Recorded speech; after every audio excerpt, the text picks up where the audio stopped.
Sur les bords du Guadalquivir, un moulin à huile, restauré à l'extrême, fait face au vieux pont romain qui enjambe le fleuve et mène à la vieille ville là-bas en face.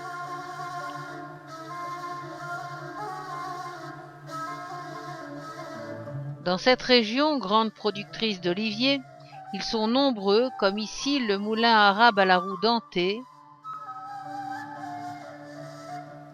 ou cet autre moulin de pierre en plein milieu du courant.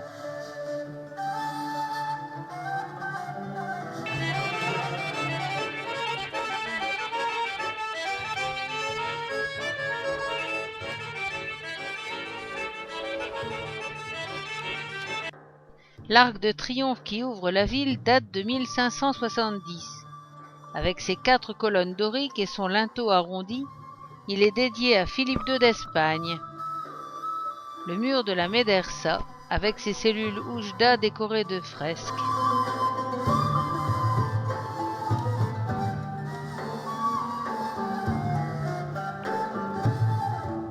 Quant à la façade de la mosquée, elle est ornée de sculptures chrétiennes. La mosquée de Cordoue est aujourd'hui une cathédrale catholique où le culte musulman est formellement interdit. Mais l'histoire de ce site commence avec les Romains et le temple de Janus vers l'an 300. Le mur d'enceinte de la mosquée porte les traces de cette histoire, depuis cette porte du plus pur style omeyyade à celle-ci, composite au fronton Renaissance d'inspiration chrétienne.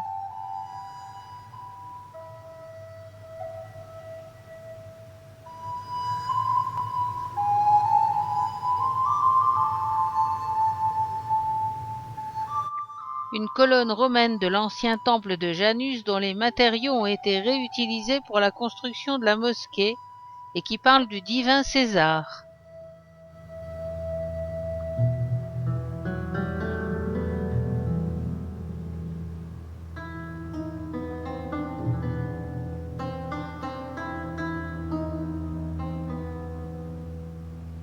Ces ferronneries typiquement orientales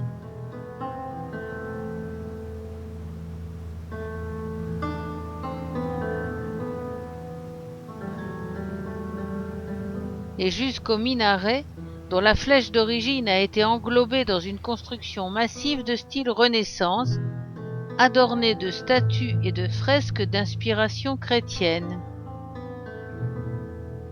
Ce minaret a été construit par Abdelrahman III.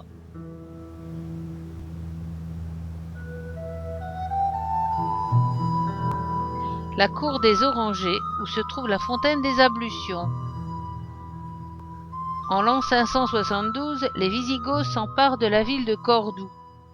En 584, convertis au catholicisme, ils construisent une église dédiée à Saint Vincent de Saragosse sur le site du temple de Janus.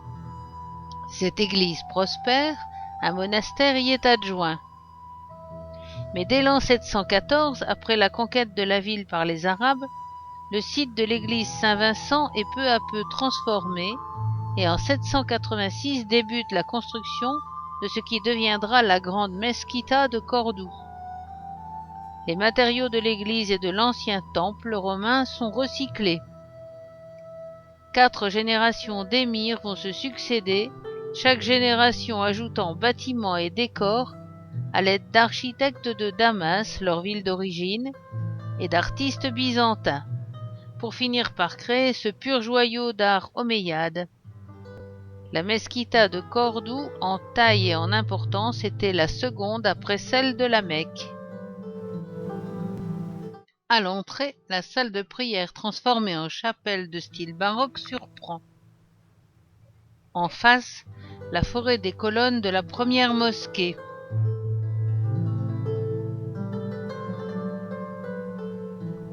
On aperçoit déjà la rupture de symétrie et l'implantation des chapelles catholiques. L'ancienne salle de prière qui donnait sur la cour des Orangers a été murée, occultant la lumière qui inondait les colonnes. Nous sommes dans la partie la plus ancienne de la mosquée, construite par Abd al-Rahman Ier. Les colonnes proviennent d'édifices romains ou wisigoths.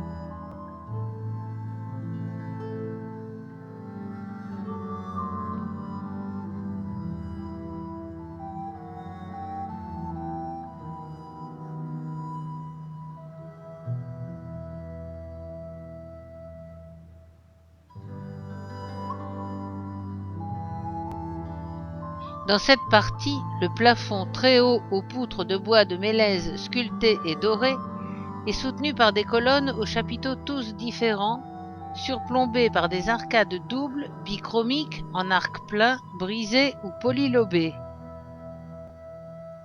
Abd al-Rahman II en 833, puis Al-Hakam II en 961 ont à 2 reprises plus que doublé la surface de cette mosquée, et à chaque fois le mihrab a dû être reconstruit.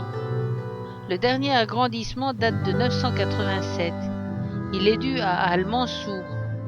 La mosquée comptait alors plus de 800 colonnes de marbre, de jaspe ou de granit, toutes différentes, surmontées des doubles arcades, donnant une impression incroyable de légèreté.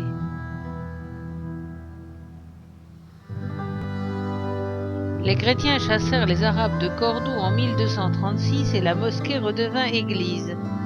Les agrandissements d'Al-Mansour furent en partie détruits pour aménager des chapelles.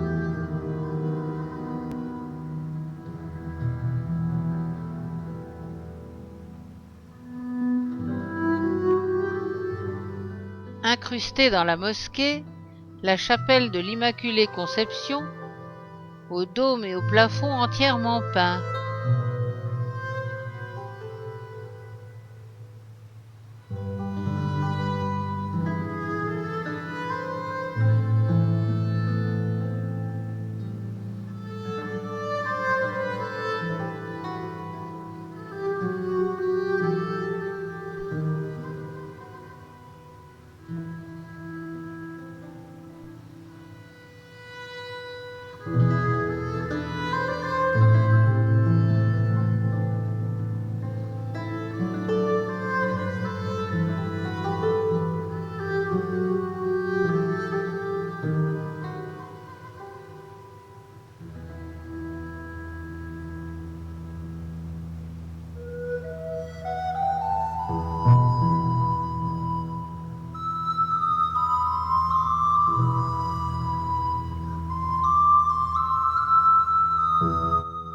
Des prélats et autres personnages importants se sont fait enterrer ici, du monde chrétien.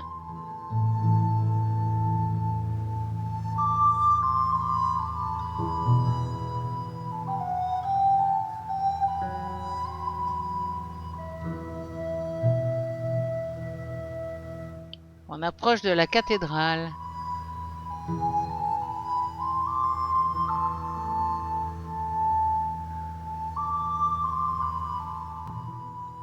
Cette structure d'arches entrelacées, polylobées, décorée de stucs, c'est la Maksoura, enceinte réservée au calife. Elle est surmontée d'un dôme composite juste en avant du mihrab.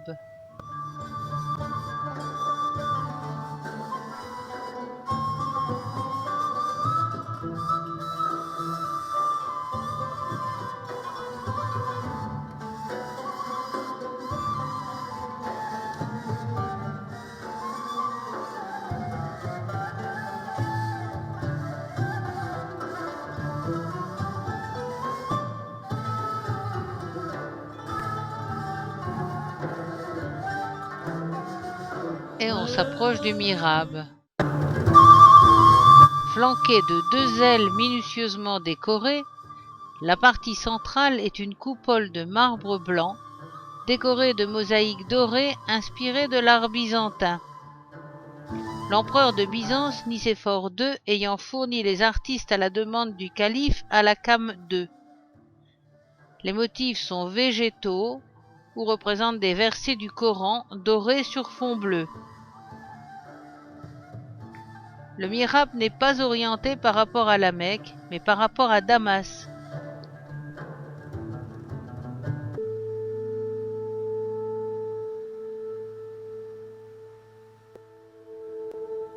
Il est entouré d'arches polylobées du même type que celles de la Maxoura.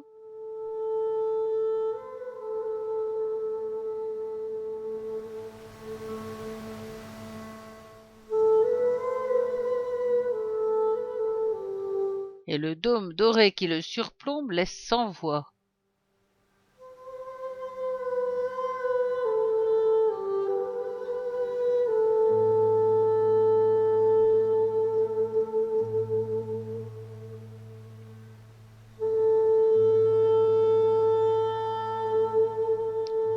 Toutes ces colonnes sont différentes et il y a au moins 3 styles principaux, les romaines, les musulmanes, les chrétiennes, et même des chapiteaux wisigoths dans la cour des Orangers. Les sculpteurs signaient leurs œuvres.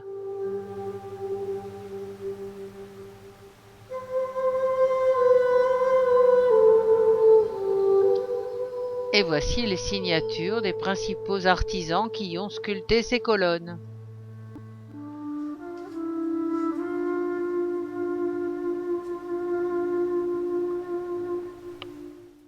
Dans la sacristie, le trésor de l'église, une custode gothique en argent ciselé, haute de 2 mètres.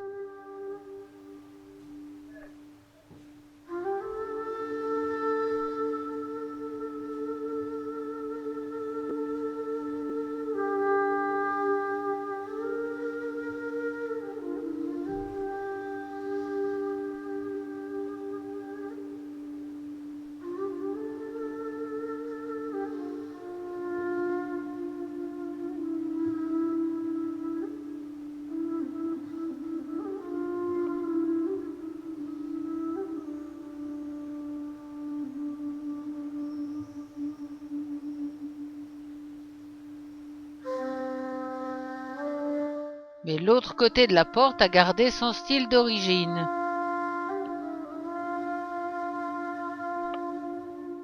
Les livres saints, un évangile de Madrid de 1902, une Bible de 1634 et d'autres livres précieux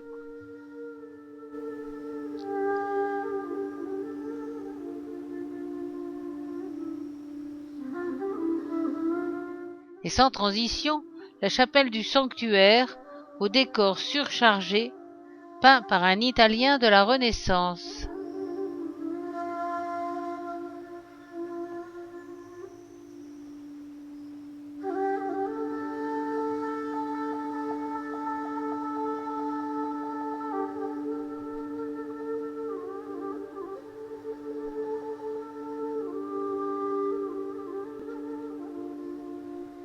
Après 1236, les chrétiens ont commencé par murer la salle de prière et installer les chapelles sur le mur est. Puis ils ont abattu les colonnes pour édifier la chapelle royale, aux murs et plafonds décorés de stucs mudéjars. Les musulmans étaient chassés, mais leur art avait conquis les chrétiens. Sous son dôme de stucs dorés, le grand rétable de la cathédrale, dédié à l'Ascension de la Vierge. Les colonnes de marbre rouge proviennent des carrières alentours. Le travail du stuc blanc et doré couvrant les plafonds et les murs donne un aspect à la fois chargé et aérien par la clarté de l'ensemble. 2 grands orgues se font face de chaque côté de la pièce maîtresse, le chœur.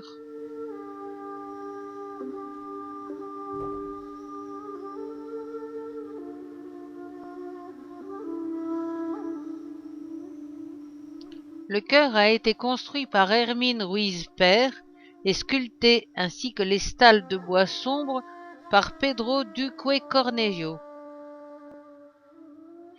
Les stalles racontent l'histoire des grands émigrés espagnols de l'époque, et la pièce principale, surmontée de Raphaël, patron de la ville de Cordoue, a mis 40 ans à être sculptée.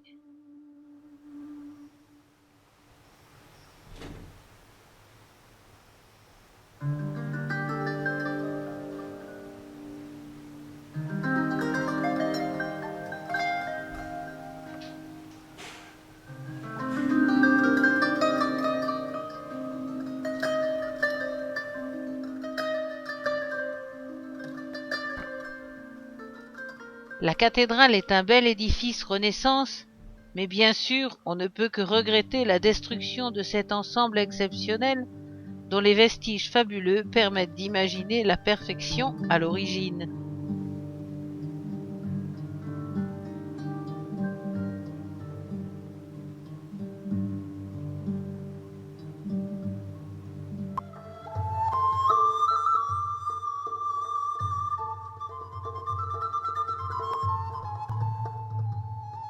Petit tour dans les rues de la vieille ville.